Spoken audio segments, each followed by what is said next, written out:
Cette exposition s'intitule « Mes pinceaux en voyage » parce que, contrairement aux dernières expositions d'aquarelles que j'ai faites à la ville de Colmar ou autour, j'ai voulu présenter des aquarelles que j'ai réalisées pendant mes voyages ou après mes voyages. Donc on découvrira des aquarelles réalisées à Venise, pendant mon escapade dans le Nord, des aquarelles réalisées en Inde, en Chine, en Nouvelle-Calédonie. Pendant mes voyages, évidemment, j'emporte autant que possible du matériel pour peindre, également aussi un matériel photo, parce qu'on ne peut pas toujours saisir les sujets comme on le voudrait, surtout des personnages vivants.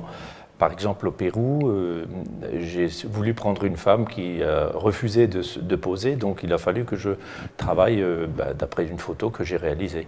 Mais généralement, je prends quelques croquis, et dans la mesure du possible, je mets des indications de couleurs sur une feuille à part et ensuite, parce que ce sont souvent des voyages organisés, et donc je les retravaille à la maison ou je les reprends à la maison. Généralement, je travaille dans la rue. Quand je suis autour de chez moi, tout près de chez moi à Colmar, je travaille dans la rue et là j'ai tout mon temps pour le faire. Mais là, en voyage, les données sont un peu différentes parce qu'il s'agit de prendre soit un monument, dans ce cas-là, si on a le temps, on le croque sur place et on prend tout son temps. Si on n'a pas le temps, comme je disais, on prend une photo. Et surtout, si le sujet est très rapide à passer, là, je suis obligé de prendre une photo pour travailler la chose à la maison. Mais il m'arrive aussi de compléter ou faire des croquis d'après mémoire dans l'autobus ou dans le moyen de transport que j'utilise.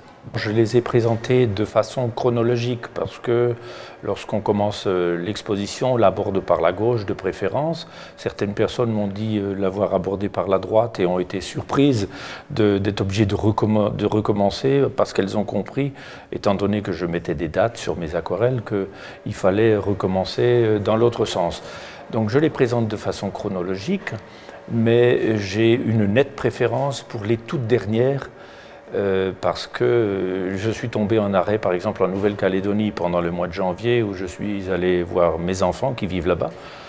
J'ai trouvé dans la forêt une vieille carcasse complètement rouillée et je me suis dit celle-là elle m'attend, elle n'attend que moi, et donc j'ai pris mon temps pour la peindre par exemple.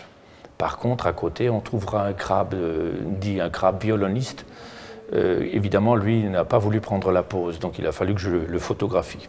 Pour venir par exemple à la Chine, là j'avais un peu plus de temps. La seule que j'ai dû voler, si vous voulez, c'est le portrait de Mao Tse-tung au-dessus de la porte Tiananmen, où il était interdit et de prendre des photos et donc à plus forte raison de s'asseoir pour croquer. Donc là vraiment j'ai travaillé chez moi, mais c'était un voyage qui m'a fortement impressionné.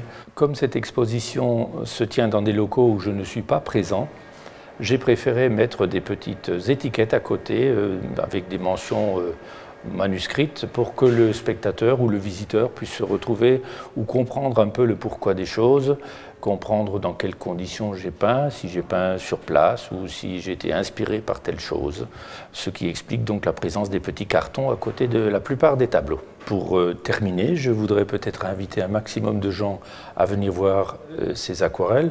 Si vous les aimez, eh bien venez les voir directement vous-même. Si vous ne les aimez pas, ou si vous n'aimez pas les aquarelles, envoyez quelqu'un que vous n'aimez pas les voir.